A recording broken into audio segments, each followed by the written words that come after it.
Hey guys, in this video we'll talk about Google unveils visual search, make a video AI generation, Lemonade enters UK flying electric ferry. Google announced it's revamping the traditional Google search experience to allow users to more naturally explore information. To accomplish this, the company is introducing a number of new features like highlighting map snippets, imagery, and even make video in new ways such as YouTube Shorts and TikTok videos when searching relevant content. The biggest change coming to Google Search is how it will present information to users for some of its search results. While it's not abandoning the list of blue links, it is giving its informational boxes, known as knowledge panels, a visual makeover. When researching a place, for example, you may find photos, a small map showing its location, directions, weather, and even short videos represented in colorful card-like blocks. Next, Meta's researchers have made a significant leap in the AI art generation field with Make a Video, the creatively named new technique for making a video out of nothing but a text prompt. Make a Video is a new AI technology that enables individuals to convert text suggestions into brief, high-quality video snippets. Make a Video uses models T2I to understand how text and the visual environment correspond and employ unsupervised learning. It has the potential to give creators and artists access to new opportunities. The algorithm learns how the world moves from video footage without any accompanying text and how the world looks from text-image pair. Lastly, New York-based insurance giant Lemonade is officially launching in the UK. Lemonade is a mobile-first and AI-powered automation for registering and filing claims versus dusty old brokers and bureaucracy. Lemonade offers insurance spanning contents, renters, homeowners, pet, car, and life in Germany, the Netherlands, and France. Its business plan essentially involves charging a set fee and then donating some of its underwriting profits to a charity as selected by each customer when they sign up.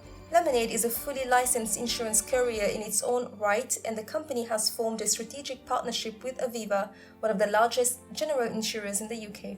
Here's something else for you to think about. One of the world's most advanced electric passenger ferries could soon link Belfast and Bangor in Northern Ireland.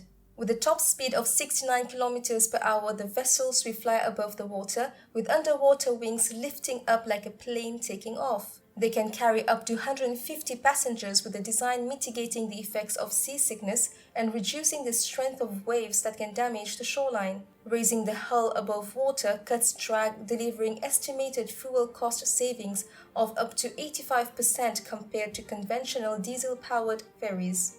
A unique high-speed collision avoidance system will also help prevent the vessels from hitting marine animals. The aim of the ferries is to provide a cost-effective public transport solution that can cut down on air pollution, congestion, and noise. What do you think? How much impact will an electric ferry have? In summary, Google launches a search engine that is more visual for its TikTok generation. Make a Video AI makes an uncanny jump into the artistic element of technology.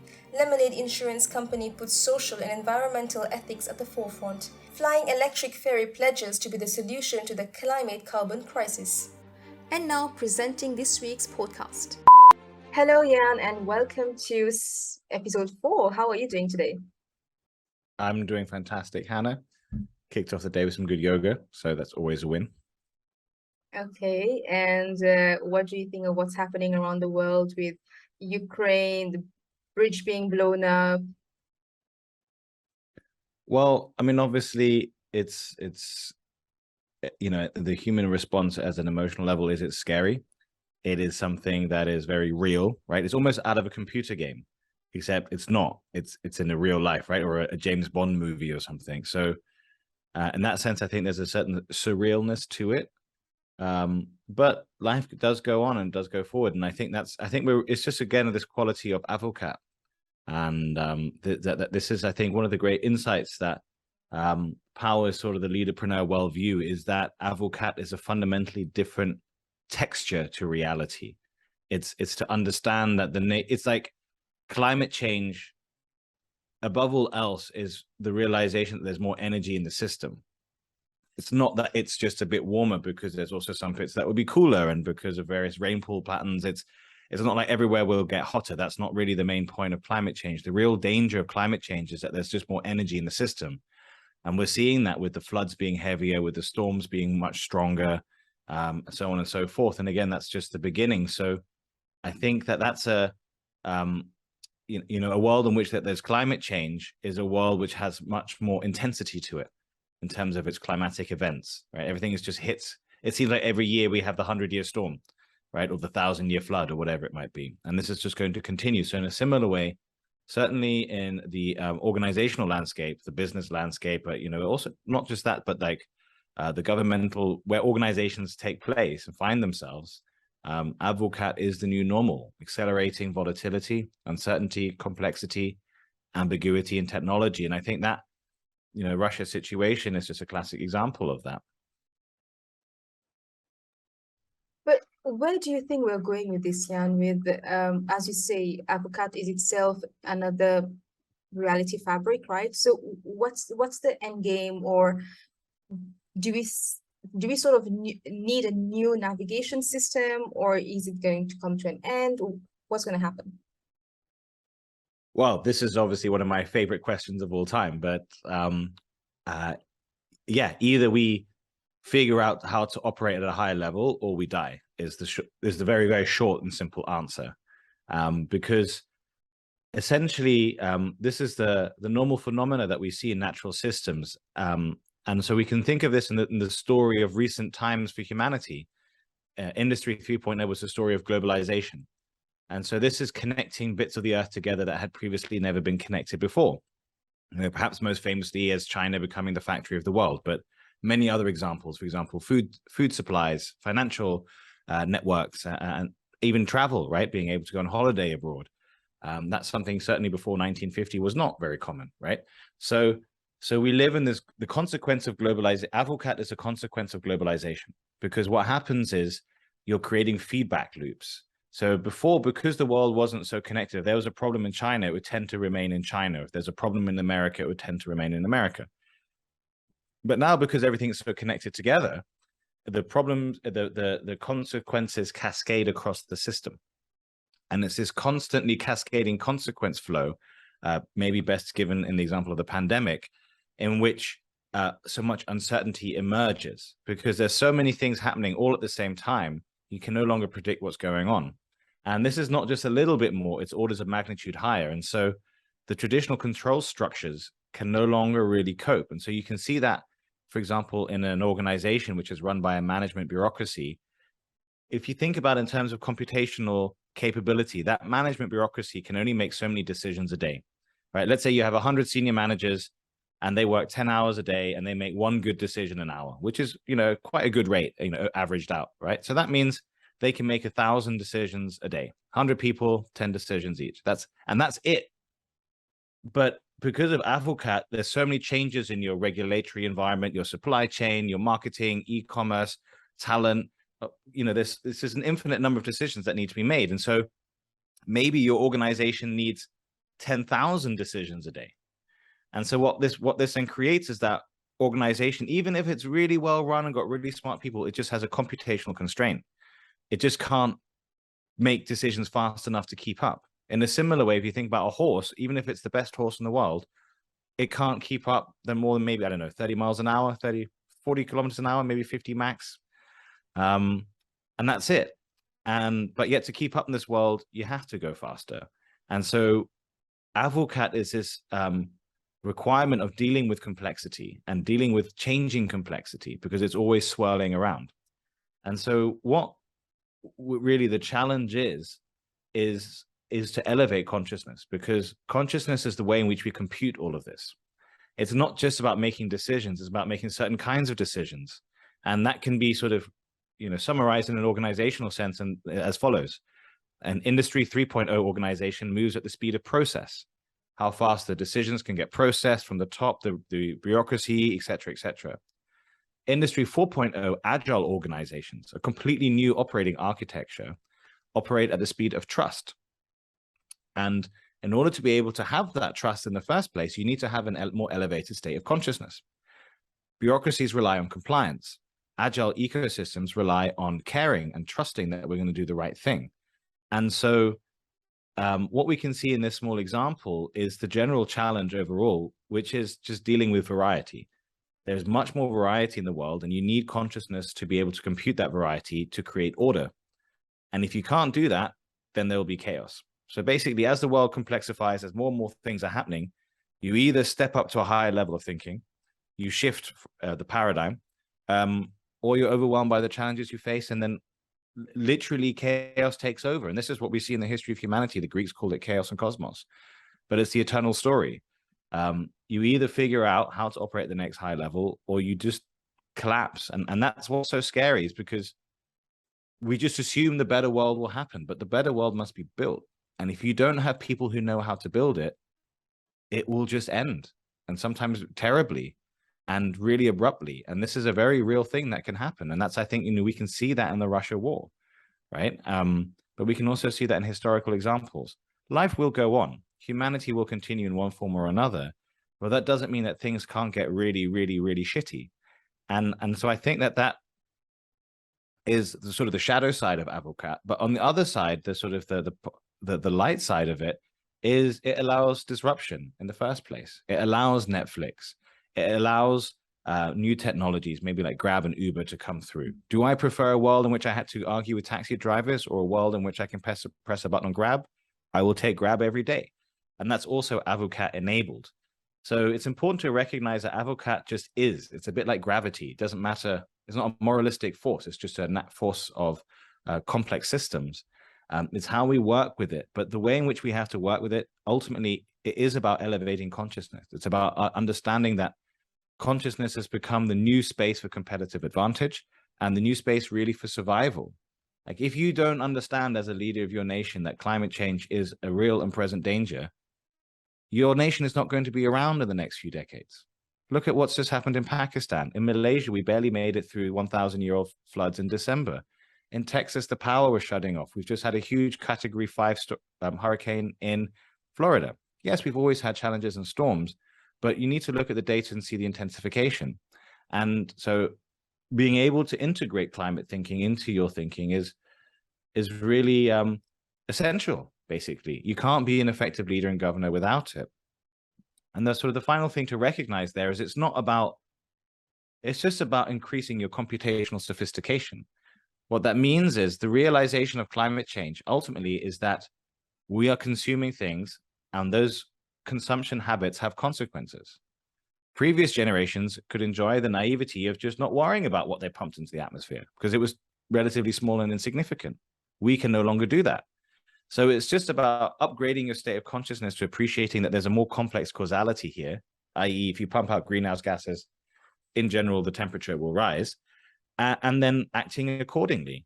But we can also see that in the way, for example, that we run organizations, the great resignation, right? Quiet quitting, all these things. That happens because people treat their people like shit. It's not a massive mystery, right? It's a function of the bureaucracy which transforms humans into laboring animals, dehumanizes them, robs them of their spirit, robs them of their heart, and expects them to not worry about that, right? And whereas previously, maybe 50 years ago, you would have been grateful for it, today it's very different. And so ultimately, expanding your consciousness just means being able to understand more the consequences of things and work with them in a more mature manner rather than pretending that they don't exist and are not there. And that, I think, really is the call of becoming a leaderpreneur, to just stepping up to a higher state of consciousness, realizing there's a lot more things going on about it, and getting involved with building the better world so that we can enjoy it in the future, and using Avocat as a means for achieving that rather than seeing it as a threat. Okay, Jan, I hear you on a lot of things that you just went on. But if someone is listening to us and they're like, okay, you know what, I want to start building my better world, and that can start with, I mean, they don't have to be a leaderpreneur completely, but they want to start doing something small to start elevating their state of consciousness. So what do you think they should do?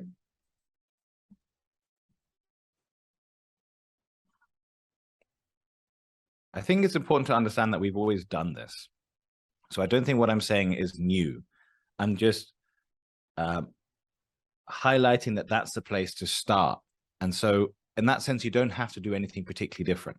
It's not like you suddenly have to learn computer programming or something that's wildly different, right? Humans have been building our better worlds for tens of thousands of years.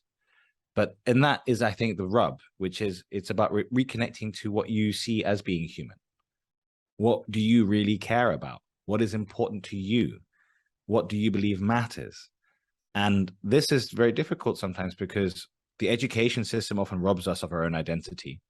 And the working place that we're in dehumanizes us to say it's more important to have profit for these mysterious shareholders than it is to care about ourselves and our colleagues. Or you go the other way and you say, you know, profit is evil and we must only care about people. And there's a sort of extreme communism and socialism. But I think the majority of people would agree that it's probably a sensible combination of the two. So it's the place to start is to listen to your heart and not your head. And that's what I meant about the education system letting us down, is it teaches us to overthink and underappreciate the power of the heart. Now, the heart is not emotions. Emotions come out of your, essentially your stomach area. The heart is your connection. Heart represents the strings that connect you to reality, whereas the emotions are the vibrations on the strings. And so it's about listening to what it is that you really believe is important. And I think that people often ask that, I don't know what it is. And it's because you don't sit down and listen to it. It's always there, but it's being drowned out. And it's so hard to take that time because we always grab our device. We're never bored. We're never quiet, right? We're always distracted. And so the place to start is to listen quietly. And what you will discover is it's going to tell you something you've known your whole life. It's not going to be anything new. And then you'll probably dismiss it as you probably have your whole life. And that is why you detach yourself from your own purpose and your own reality. Because the challenge of the heart is not to simply just hear it, but to act on it. And the way I define care is by where you invest your money, where you invest your time in terms of hours, and where you invest your repetitions, how many times you come along. If I could see, Hannah, where you invest, where you put your money, right, where you put your time, and where you put your repetitions, I would have a very good understanding of you, right? Who you really are. And you can do the same for me, right? We can do that. But that's the true nature of the human, where they invest, not what you think you'd like to do, not what you say you'd like to do, where you actually do, where you really care. And so the trick is to align what you care about, your money, time, and effort, with what is actually important for you and your spirit and your soul. I mean, I personally do think that we are all here for a reason. And I don't think that's a wildly crazy idea. I think it's actually a very sensible idea. And so it's about connecting to your heart's purpose and serving that and seeing that as the great journey that that's what life is really about. It's about the adventure of the heart and understanding what that is about and having the courage to follow that to see where it will take you. Now, sometimes that will take you into what some people might judge as unconventional spaces because it will challenge societal norms. But those are just the norms of today. So it then becomes up to you. Do you want to limit yourself to society's norms and perceived normalities, which from my experience often just tend out to be illusion? I've never met a normal person. I just meet people, you know, and so there's this concept of being normal, but it's something I've never really actually experienced personally. And so it's about, you know, whether you actually really want to live your life. Do you want to live your dreams? Do you actually really want to commit yourself to it? Or is it something that you're happy to just kind of not do? Because there is a price to it. There is a pain, there's a suffering, there's a journey to it. But it's precisely that pain and suffering that makes it real and therefore awakens you to the nature of reality itself. So that's I think the call of consciousness, where we have to decide between being comfortable. You know, it's comfortable to be in a nice organization with a nice salary and a nice car and a nice routine. And there's nothing wrong with that. But also, it might not be the right thing for you and your soul and your spirit. When you mention about, you know, caring or like finding your truth and living up to that, you know, that takes me to what we've seen today in the video where Google is launching a sort of more visual search. And that's all because to sort of fit a new TikTok generation, you know, that short video attention span. And that sort of worries me because, you know, when I watch some TikTok videos, I get like angry almost, because I'm like, first I know sort of fake situation, or it just doesn't make sense most of the video, or it's not really, or if it's an educational one, it's not in depth enough for us to sort of take something from it. So what do you have to say about the world moving towards a more TikTok kind of generation? Well, to share my 2 cents, my 2 TikToks on it. I think, you know, every age has its demonization of something for the youth, right? When I grew up, it was like computer games, right? Computer games are brainwashing the youth, and you know, it's almost chuckling. You know, it makes me chuckle that the CCP in China have decided to ban or regulate computer gaming for children. It's like the ultimate strict parent, right? The tiger mom or dad is telling that, and it's just ludicrous because now we know today that gaming is a huge environment. And actually at Leadapreneur, we understand and practice that in the professional sense too. And that's because, you know, that new technology has opened up whole new worlds of possibility. Actually, I personally think that gaming will end up replacing the traditional education system because it is so engaging, and it's more about building the right game than the problem with gaming itself, to educate people. Now, so it looks like TikTok looks to be that sort of demon for this generation, right? Where you know, everyone's watching TikTok and the youth have been corrupted, Yeah. and probably there is some truth in it, but you know, part of being young is to enjoy that and to explore and to be rebellious and do these things. So I personally Oh my don't God, enjoy it. am I old enough not to see how it's going to like pan out? Yes, Hannah, I'm just gently raising that possibility, but you know, Oh my God. but yeah, Oh, we seriously, all not right? on TikTok. I don't know. Do you know anyone on TikTok in terms of like close friends and family members? No, I don't know for sure. Well, I mean, honestly, I mean, I was going to answer that question, then I hesitated because I don't You don't know. know. You I don't haven't know. answered. I mean, but I also managed it. When I installed it, it was so ridiculously addictive. I was like, all right, I'm already addicted to 9gag, so I just need one, you know, one source of addiction is enough for me, and so I installed it. And but you I know find, what I it think, what yeah, please go on. but what it does, right, is it kind of it quantizes information in a very digestible way, because a lot of information in the past was just irrelevant. I mean, how much of what we learned in school could we honestly say was relevant? I'm not judging it's good or bad, but was it relevant for us in that time, in that space? I think the honest answer is not a lot, quite frankly. And so what you can see in that quantization of short information bursts is an ability to have a new information delivery paradigm in which you can potentially deliver the right information much more effectively to the right person, the right way, at the right time. Again, something we work really hard at Leadapreneur to do, right, through the stratification stages. So I think in that sense, that's what people enjoy, and the quick hit kind of allows them to be entertained. But I also think you're very right that there's a shallowness of knowledge there, and like, but then I guess it's just about being mature and realizing it has its limitations. I suspect that, you know, after a while, it will kind of have a certain normality, like all things do. It will find its place in society, but people will also move on. I mean, that was another thing I've been interesting to read, is that after the great pandemic boom, now there's a great digitalization sort of almost bust. People aren't buying online. In America, online retail sales, at least for clothing, is back to pre-pandemic levels. The chip makers are having a huge trouble. Intel shares have just collapsed. And it looks like there's going to be rough times. So, you know, these trends come and go. I think it's important not to get too caught up in them, because they all have a natural expiry date. You're right. Speaking of trends, let's go to the next one. And just to remind you, we have 5 minutes on the call.